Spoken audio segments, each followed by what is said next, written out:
अस्सलाम नाज़रीन, मैं हूं असद अली तूर। अपने प्रोग्राम असद तूर अनसेंसर्ड में हमारे साथ बाखबर सहाफ़ी हसन अयूब मौजूद हैं। आपको मालूम है कि आज सुप्रीम कोर्ट में बहुत अहम समाअत थी फुल कोर्ट की, जो प्रैक्टिस एंड प्रोसीजर बिल से मुतल्लिका थी। और उसमें आज जो क्रक्स ऑफ द हियरिंग है, हसन के पास जाने से पहले वो ये था कि एक तो तरफ से जो आर्गूमेंट था, दो इस टाइम ये नज़र आ रहा है कि सुप्रीम कोर्ट का बेंच 5-10 में तकसीम नज़र आ रहा है। 5 जजेज़ हैं जो समझते हैं कि पार्लियामान ये कानून साजी नहीं कर सकती थी कि प्रैक्टिस एंड प्रोसीजर बिल बनाती, जिनमें जस्टिस एजाजुल हसन हैं, जस्टिस मुनीब अख्तर हैं, जस्टिस मुज़ाहिर अकबर नकवी हैं, जस्टिस शाहिद वहीद हैं और जस्टिस आयशा मलिक हैं।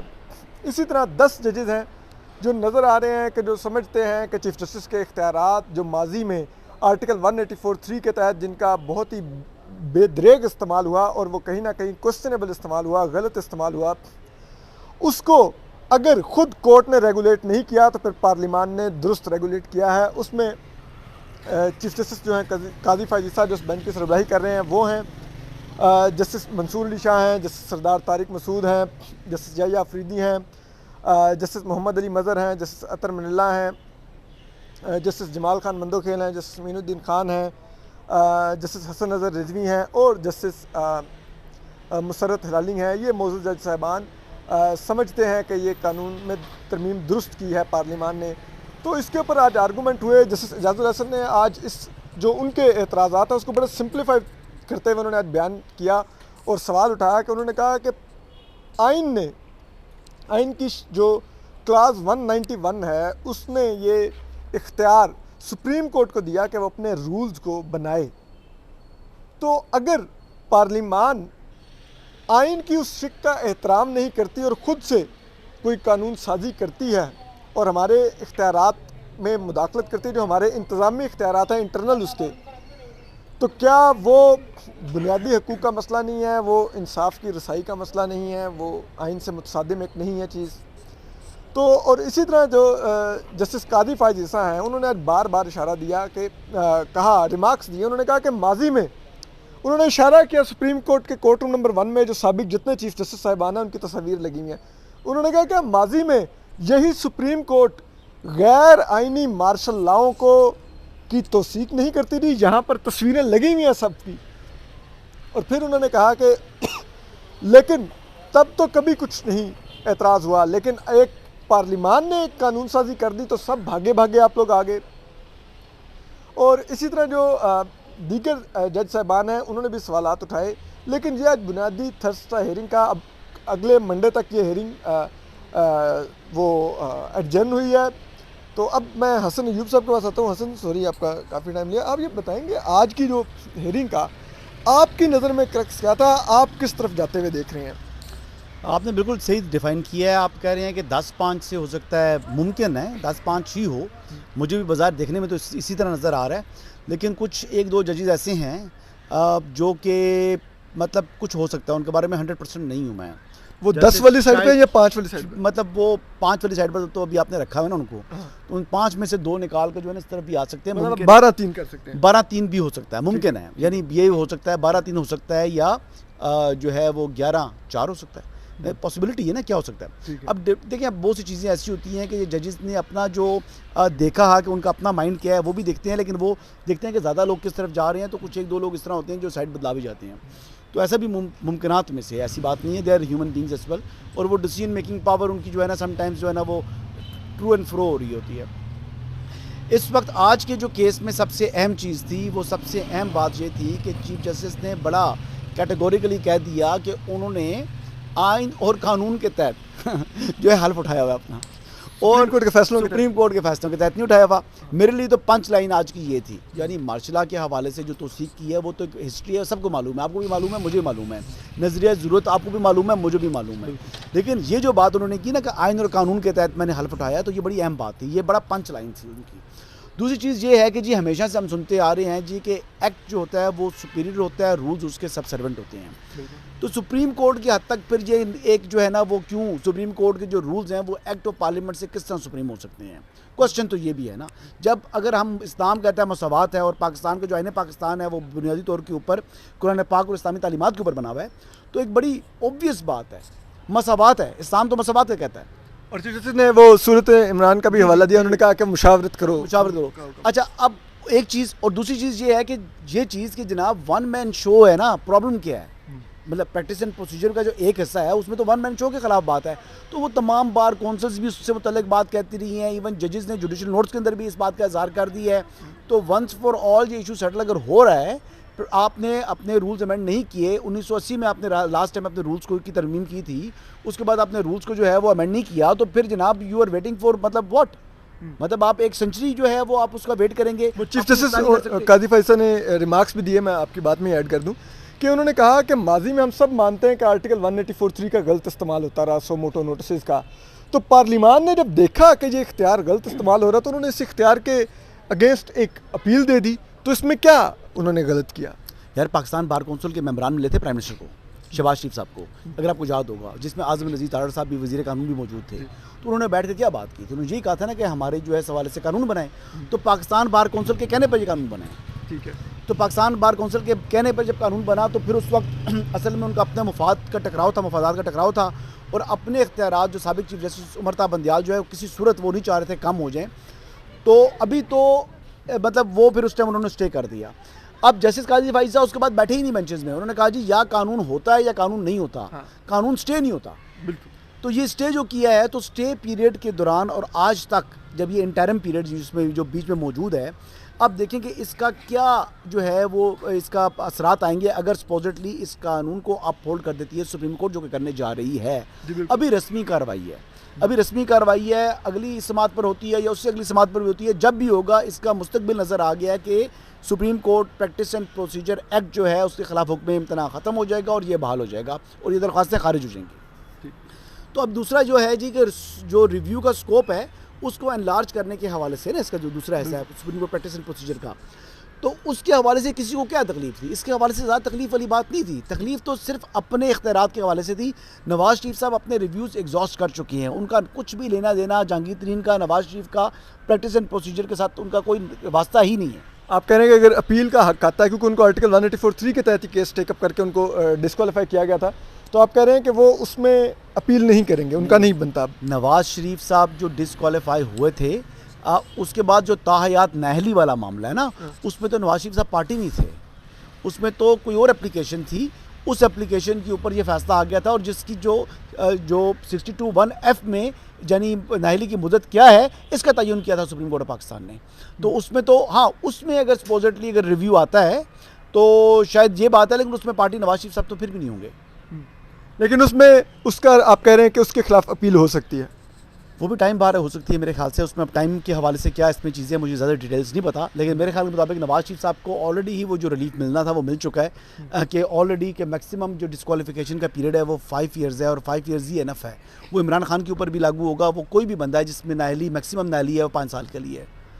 चलिए, आप मियाँ नवाज शरीफ के टॉपिक पर आ गए हैं, इस पर मैंने भी आना ही था। तो 21 को मियाँ नवाज शरीफ आ रहे हैं और वो अकाउंटेबिलिटी के बयानिए के साथ नहीं आ रहे।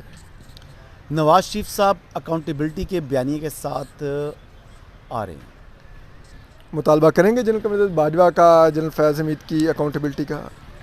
वो मुतालबा बिल्कुल करेंगे, मुतालबा करेंगे। क्या अमली इक़दामात करेंगे नहीं करेंगे ये बात आप पूछे ना, आप मुतालबे का पूछें तो मैं जवाब आपको दूंगा जी हाँ आ रहे हैं। देखिए, एक मेरी बात सुने, मैं आपको अब फ्रैंक बात कर चले ये जो लफाजी में से निकलते हैं ना, खुली डुली बात है। हमारे व्यूअर्स को बात ये पसंद है कि बात मतलब जो लगी लिपटी नहीं है, अनसेंसर्ड है, खुली बात करें। बात ये थी कि नवाज शरीफ साहब ने अपने ग्रीवियंस का इज़हार किया था। मेरी जो 1-on-1 मुलाकात हुई थी, मैंने उसमें उनका आई कॉन्टैक्ट भी देखा था। तो मुझे वो कहते थे मट्टी डालूँ या ना डालूँ, क्या हमें इस आगे चलना चाहिए नहीं चलना चाहिए। वो मेरे साथ थोड़ा बहुत मजाक भी किया था उन्होंने मियाँ साहब ने। ठीक है। और जब ये मियाँ नवाज शरीफ की और हसन अय्यूब की कन्वर्सेशन है जो एक्सक्लूसिवली बता रहे हैं। एक बात मैंने उनसे ये भी पूछी थी, मैंने कहा मियाँ साहब ये बताएं कि ये जो नैब से जो अमेंडमेंट्स हैं इनको स्ट्राइक डाउन कर दिया है सुप्रीम कोर्ट ने, तो फिर वो हंस के मुझे कहते हैं कि इसका मतलब है मुझे पाकिस्तान नहीं आना चाहिए। हंस कर उन्होंने कहा, मैंने कहा नहीं आ जाए। तो मतलब बिलीव मी और नॉट, वो इस तरह की बातें कर रहे थे, लेकिन उनकी बातों से जो मुझे लगा, जो मुझे सेंस मिला कि वो अपना जो दुख है जो उनके साथ हुआ है प्रोजेक्ट इमरान खान की वजह से, और जो पीछे लोग थे वो तो जनरल कमर जावेद बाजवा और फैज़ हमीद ही थे, इसमें तो कोई दूसरी राय नहीं है ना। और फिर उसके अलावा जो सहूलतकार थे आगे, जो इम्प्लीमेंटर्स थे, जो पनामा बेंच था, वो उन्होंने अपने ग्रीवियंस का इज़हार किया। ही नेवर सेड कि जनाब मैं कोई तलवार उठा के उनके सर कलम कर दूंगा, ये कर दूंगा, वो कर दूंगा। सिंपल अपना जो दुख दर्द है वो अभी भी उसका इजहार करेंगे। आपको ये बता दूं, मोस्ट लाइकली 21 अक्टूबर को ही शाम को 6 बजे जब वो मीनार पाकिस्तान पहुंचेंगे तो मोस्ट लाइकली 6 साढ़े 6 बजे पहुंच जाएंगे वो मीनार पाकिस्तान। ठीक है। अभी तो लोग कह रहे हैं वो आ रहे हैं, नहीं आ रहे, वो क्या कर रहे हैं, शायद 12 तारीख को वो वहाँ से निकल आएंगे बरतानिया से। वहाँ से वो चले जाएंगे, जो मेरी इतला है, हालांकि बड़ा खुफिया रखा हुआ उन्होंने, कि वो अपनी फैमिली के साथ जाएंगे, उम्रा की अदायगी करेंगे। उम्रे की अदायगी के बाद वो सऊदीया से आ जाएंगे यूएई, फिर यूएई से उनके चार्टर्ड प्लेन होगा जिस पर वो आ जाएंगे आगे से लाहौर आएंगे। तो ये उनका ये अभी तक का प्लान है और मेरे हिसाब के मुताबिक वो बिल्कुल ये गिले की हद तक तो ज़रूर करेंगे। गिला शिकवा उनका बनता भी है और वो जायज़ भी है। इसमें गिला भी अगर देखें एक बंदे गिला करेंगे कि मुतालबा करेंगे उनकी अकाउंटेबिलिटी का? देखिए अकाउंटेबिलिटी तो उन्होंने खुद तो करनी नहीं है। अकाउंटेबिलिटी के लिए तो 2 ही लोग हैं जो अकाउंटेबिलिटी कर सकते हैं इन दोनों की। एक हैं जो इस वक्त की मौजूदा मिलिट्री इस्टेब्लिशमेंट है वो कर सकती है, और दूसरी जो है वो आपकी जुडिशल इस्टेब्लिशमेंट है, यानी चीफ जस्टिस काजी फाइज साहब या उनके साथी जो जजेस हैं। तो अब देखना ये है कि वो खुद क्या करते हैं, ये तो बॉल उनकी कोर्ट में है। आर्मी चीफ तो चले खुद एक इनिशिएट कर सकते हैं, लेकिन अगर जुडिशरी के उसमें आप आएंगे तो उसके लिए तो उनको आर्टिकल 6 की एक शिकायत तो वफाकी हुकूमत को दायर करनी होती है ना, जिस तरह मुशर्रफ के खिलाफ दायर हुई थी। तो उसमें तो मियाँ साहब को फिर इनिशिएटिव एक स्टेप आगे लेके भी जाना होगा। इसमें जो संगीन गद्दारी वाला है ना, वो फिर हर चीज़ के ऊपर गद्दारी नहीं लगती होती। आर्टिकल 5 या आर्टिकल 6 अगर आप देखें ना, तो उसमें आप हर चीज़ के ऊपर एक ट्रीजन नहीं आती। ठीक है। उसके लिए भी एक चीज़ होती है, प्रोसीजर होता है, यानी इसके लिए इसकी एक और पनिशमेंट होती है हर चीज़ में। अब सपोजिटली 9 मई में जो वाक़या हुआ, वो जो लेफ्टिनेंट जनरल साहब थे, तो उनके ऊपर कोई ट्रीजन तो नहीं लगी ना, नौकरी से बरतरफ हो गए हैं। यानी इस तरह को मराद होती हैं, कुछ चीज़ें होती हैं, इस तरह की सज़ा देनी होती है।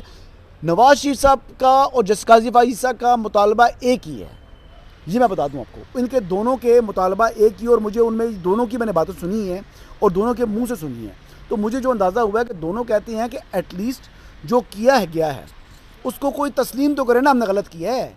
ये चीज़ तो डिटरमिन होना कि ये गलत था।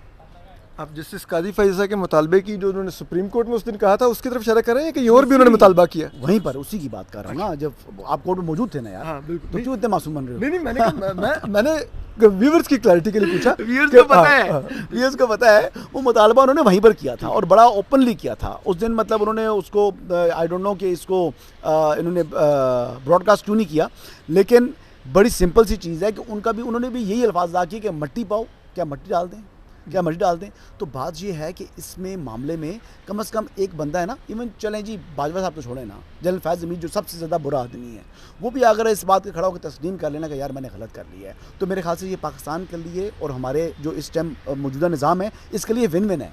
क्योंकि माजी में तो कोई ये बात करते भी नहीं है ना। यानी परवेज़ मुशर्रफ ने एमरजेंसी भी लगाई, दंदनाता घूमता रहा, उसने कभी भी गलती तस्लीम नहीं की। जब भी उससे इंटरव्यू हुआ उसने कहा जी मैंने उस टाइम ये किया, ठीक किया। मतलब आपको समझ आए ना कि वो गलती तक तस्लीम नहीं की। अगर इस मरतबा पहली मरतबा को गलती तस्लीम भी कर ले तो मेरे ख्याल से ये पाकिस्तान के लिए विन विन है। और एक रवायत चली आ रही है, और रवायत जो है वो ये है कि कोई शख्स जो है वो कुछ ऐसे लोग हैं जो कि आइन से बालातर है, वो अकाउंटेबल नहीं है। तो एटलीस्ट जब अपनी गलती तस्लीम करेंगे तो ये चीज़ तो क्लियर हो जाएगी ना कि अकाउंटेबिलिटी हर एक की है। अच्छा हसन, एक चीज़ और, लाइक मियाँ नवाज शरीफ, मैं ये आपसे खबर की लिहाज से भी पूछ रहा हूँ, मियाँ नवाज शरीफ जब पाकिस्तान से बाहर गए थे तो उनको एक सज़ा हुई थी, वो सज़ा में कैद काट रहे थे, वो बतौर मुल्जिम नहीं सज़ा काट रहे थे, जेल में बंद थे, वो सज़ा अपनी पूरी कर रहे थे। तो अगर तो होता है कि आप एक केस में मुल्जिम हैं और अभी आपको हतमी फ़ैसला नहीं आया आपके अगेंस्ट या आपके हक़ में, तो आपको बेल मिलती है, हेल्थ ग्राउंड पे आप बैरून मुल्क जाते हैं इलाज कराने, लेकिन एक तरफ आपको सज़ा हुई भी है, आप जेल में कैद हैं, अपनी कैद की मुद्दत पूरी कर रहे हैं और आपको हेल्थ इश्यूज़ आते हैं तो आपको बाहर भेजा जाता है। तो अब अगर आप वापस आ रहे हैं तो यकीनन आप सेहतमंद होकर वापस आ रहे हैं डॉक्टर्स की इजाज़त से, बिल्कुल। तो क्या आप एयरपोर्ट से आप मीनार पाकिस्तान जाएंगे या अथॉरिटीज़ आपको वहाँ से गिरफ्तार कर सकती हैं? नहीं, उससे पहले वो ट्रांजिट बेल अप्लाई करेंगे। ट्रांजिट बेल होगी, ये बेल बिफोर रेस्ट नहीं होगी और ये बेसिकली प्रोटेक्टेड बेल नहीं होगी, इसको कहते हैं ट्रांजिट बेल। वो ट्रांजिट बेल अप्लाई करें, कोर्ट की स्वाबदीदा देती है या नहीं देती, लेकिन एक चीज़ याद रखिएगा कि लाहौर हाई कोर्ट के लिए करेंगे क्योंकि उसी ने जाने की इजाज़त दी थी। नहीं, ट्रांजिट बेल 199 में कहीं भी अप्लाई कर सकते हैं ना, आपने तो जेल अथॉरिटीज़ को मना करना है, या आपकी जो मेन यहाँ पर जो मोस्ट रेलेवेंट कोर्ट है वो तो इस्लामाबाद हाई कोर्ट बनता है, लेकिन लाहौर हाई कोर्ट से भी कर सकते हैं, मोस्ट लाइकली लाहौर या इस्लामाबाद हाई कोर्ट में से ही होगा। एक बात याद रखना, एक बंदे ने 302 भी किया हुआ है ना, तो उसको बेल बिफोर अरेस्ट मिलती है, ठीक है। अब इनके ऊपर क्या है कि इनके ऊपर वही केस है ना जो जज अरशद मलिक वाला केस था ना, अरशद मलिक वाला केस था ना, अरशद मलिक साहब जो जिस जज साहब ने सजा दी थी वो खुद तो बयान कर गए थे कि वो क्या किया। हाँ, वो 2 नंबर सजा है सारी, आई एग्री, बट मैं कह रहा हूँ कि फिलहाल वो कोर्ट ऑफ लॉ में एक फैसले में मौजूद है। सुन लेना, वो क्यों मौजूद है, वो मौजूद रह नहीं सकती थी अगर मौजूद आपके डियर जो जस्टिस आसिफ सईद खोसा साहब थे वो इस तरीके से बांध ना जाते कि वो डिवाइस जब तक नहीं होगी, जब ये नहीं होगा, वो नहीं होगा, तो वो असूल तय करके जनाब वो चले गए। उसमें जनाब ऐसा उन्होंने बांध दिया कि उन्होंने ये भी कहा कि हमारे जो सर हैं अदालत के अदलिया के वो चरम से झुक चुके हैं, ये हो चुका है, वो हो चुका है, लेकिन हमारी मजबूरी है। लेकिन जब लेकिन आ जाता है ना, तो वो लेकिन जैसे वो इंडियन कानून शहादत में उन्होंने पूरी एक वो दे दी, एक वो उन्होंने जनाब उनको ऐसा बांध दिया कि वो जो रिलीफ मिलना था वो नवाज शरीफ साहब को नहीं मिल सका। फिर भी कहते हैं हमने इंसाफ किया ना। अच्छा, उसमें होना ये है कि वो फैसला कायम नहीं रहेगा, यानी हाई कोर्ट के अंदर अपील में जाएगा तो 2 हेयरिंग्स होनी है, 4 हेयरिंग्स होनी है, उस केस ने खत्म हो जाना है। आई सेकंड यू, वो फैसला कायम रहना भी नहीं चाहिए, लेकिन चीजें के लिए वो अप्लाई करना है। ट्रांजिट बेल 2 से 3 दिन की उनको मिल जाएगी। ट्रांजिट बेल के बाद वो मीनार पाकिस्तान से करने के बाद खुद को अदालत के सामने सरेंडर करेंगे।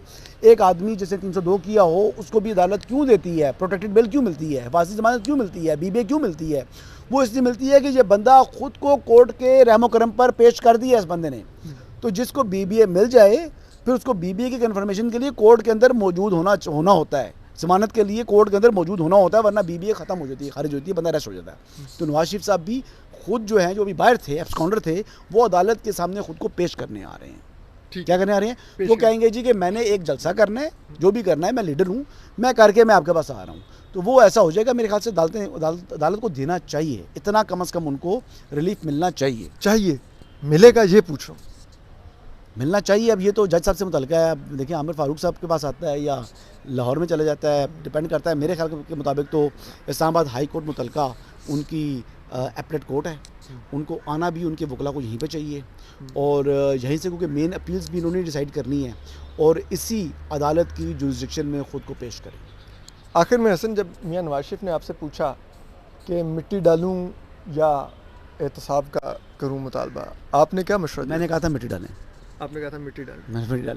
मैंने कहा था मिट्टी डालें। मैंने कहा था उनको, मैंने ये बात की थी, मैंने कहा था मियां साहब बात ये है कि अगर मुल्क को मुआशी, क्योंकि उन्होंने इंडिया का कंपैरिजन दिया था, लास्ट टाइम बताया था मैंने आपको कि वो कह रहे थे कि जी इंडिया ने G20 समिट को जो है वो होस्ट कर दिया है, हम जो है वो 600 कितने अरब डॉलर उनके जो है रिजर्व हो चुके हैं, हम उनसे बहुत आगे थे, इंडिया हमसे पीछे था, हमारा रुपया ज़्यादा मजबूत था, उनका रुपया कमज़ोर था। आज देखिए कि हम कहाँ किधर खड़े हैं, वो किधर खड़े हैं, हम 1-1 अरब डॉलर को तरस रहे हैं। इसके किस्म की सारी बातें की मियां साहब ने, लेकिन बात ये है कि मैंने तो उनको यही कहा था, मैंने कहा जी सर मिट्टी पाओ और आगे बढ़ो, और आके जो है ना वो अपनी जो पार्टी संभालें और मुल्क को संभालें। अगर आपको लोग वोट देते हैं तो मोस्ट लाइकली मेरे ख्याल के मुताबिक इस वक्त जो पंजाब की 141 नशिस्तें हैं उसमें PMLN का मुकाबला करने की पीपल्स पार्टी में सख्त नहीं है, और PTI वाले अगर कहीं मौजूद हैं तो मुझे बता दें, मुझे तो नज़र नहीं आ रहे।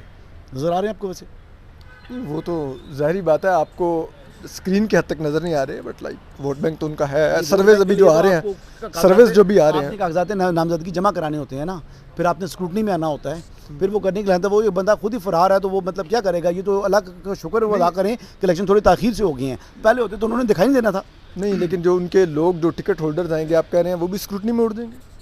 स्क्रूटनी में नहीं उड़ेंगे, आए तो सही ना सामने। मुझे तो पता भी नहीं PTI, जब देखें जहाँ मैं रहता हूँ जिस हल्के में, या जिधर हम खड़े हुए हैं जी, जहाँ से कौन है मैंने था, यहाँ से अली अवान साहब थे। अली अवान साहब थे। किधर हैं वो आजकल? देखिए कभी आपने अली नवाज अवान साहब कभी देखे आपने? नज़र आए कहीं? नहीं नज़र आए। वो वहाँ से खुरम साहब थे ना, दूसरे वाला हल्का था। खुरम साहब किधर नज़र आते हैं? वो छोड़ चुके हैं, तो से छोड़ चुके हैं। अच्छा, तीसरा आ गया असद उमर साहब का। असद उमर साहब पार्टी छोड़ चुके हैं, उनको पार्टी का टिकट भी नहीं मिल रहा। उन्होंने कहा जी मैंने ओहदे छोड़े हैं, ओहदे नहीं छोड़े, उनको पार्टी नहीं फारग कर दिया कि मैं तुसी फारग हो। लेकिन तो असद उमर साहब को यानी वो कहीं नज़र ही नहीं आ रहे। अब ये इस्लामाबाद के 3 हल्के हैं, अच्छा इसके अलावा चौथा हल्का बताता हूँ, गुलाम सरवर खान साहब जहाँ मैं रहता हूँ, वहाँ गुलाम सरवर खान साहब मैंने थे, उनका बेटा मैंने था। उसके साथ वाले हल्के में उनको जो है वो खुद मैंने थे। वो दोनों PTI छोड़ चुके हैं। उम्मीदवार कौन है?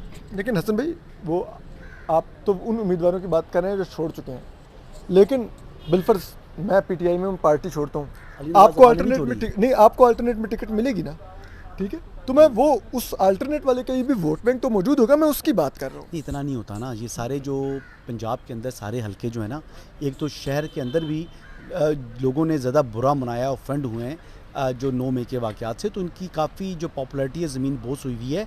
ये जो आपको देख रहे हैं ना गैलप पाकिस्तान की जो सर्वेज़ वगैरह, जिनको आप देख कर आप समझ रहे हैं कि शायद बहुत को आसमान पर छूती हुई उनकी मकबूलियत है, तो वो मकबूलियत इस किस्म की नहीं है। कॉन्ट्रडिक्शन देख लो ना, देखो 88% वो बता रहे हैं कि फ़ौज के साथ लोग जो उनसे प्यार करते हैं, ये एतमाद करते हैं। फिर उन्होंने कहा जी कि जो 35% में से 60% जो हैं वो करते हैं, यानी पीटीआई को सपोर्ट करते हैं। या तो फ़ौज मकबूल है या पीटीआई मकबूल है, यानी दोनों के साथ मकबूल हो सकते हैं। और जो सर्वे कब हो रहा है जुलाई में। मैं आपसे इस कॉन्ट्रडिक्शन पे एग्री करता हूँ। यही सवाल मैंने भी अपने व्लॉग में उठाया था कि भाई ये कुछ समझ नहीं आई, क्योंकि इस वक्त पीटीआई वर्सेस अच्छा, इसके अलावा और भी कितनी मकबूलियत है यार। परवेज़ इलाही साहब नवाज शरीफ साहब से ज़्यादा मकबूल है यार। मतलब कोई यानी उनको बात ये है कि अगर उन पीटीआई में आने से पहले या पीटीआई में आने के बाद कौन से सुरखाब के पर लग गए हैं उनको कि वो नवाज शरीफ से। अच्छा, और एमक्यूएम की उन्होंने बता दी पॉपुलैरिटी मुल्क में जो है वो 8% लोग उस पर इत्मीनान करते हैं। मुस्लिम लीग नून को वो कह रहे हैं 16% पर है। एमक्यूएम जो है वो एक सिर्फ 2 शहरों तक महदूद है, यानी कराची, और कराची के बाद दूसरा कौन सा आ गया जी, हैदराबाद। और टोटल नशिस्तें जो है ना वो 70 कुछ नशिस्तें हैं सिंध की, ठीक है, और 141 तो खाली सिर्फ इसकी है। तो नवाज शरीफ खैबर से कराची तक यार एक लीडर तो है ना, 3 टाइम फॉर्मर प्राइम मिनिस्टर है। एमक्यूएम किस तरीके से उसकी पार्टी उसके बराबर उसके आधे इतनी आ गई है। मतलब यार ये मतलब तजादात का मजमुआ है। ये जो सर्वेज वगैरह है ना, ये खाली हवाई सर्वे हैं।